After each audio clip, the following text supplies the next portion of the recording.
Let me show you how you can add a new layer in Affinity. By default, your layer panel will be here on the right side. We got two different options. We can add something called container layer. That's the layer for vector shapes and text objects. And there's also a pixel-based layer. So that's a regular layer with the pixel-based photos or other illustrations. Keep in mind, multiple tools will automatically add layers. So now I'm in the vector mode. If I grab a shape tool and draw a shape, take a look, I got the brand new layer with the rectangle.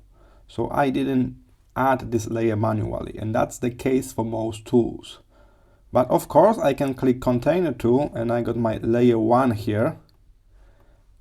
If you like to group it this way, you could drag this into that layer 1 and it will be used as the group.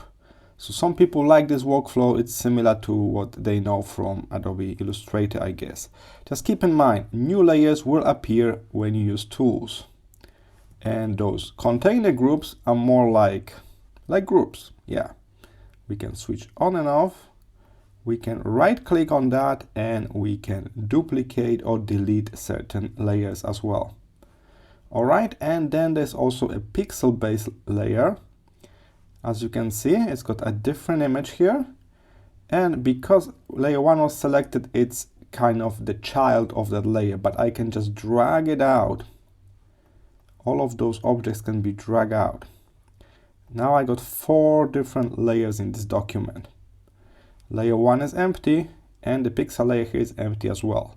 So what's the big difference? The pixel layer is the dedicated one for photos. So it will allow us to use some additional filters and effects on the raster base layer. And that's all. And again, when you drag in a new element or new photo, it will make a brand new layer for that as well. So you don't need to be too worried about layers.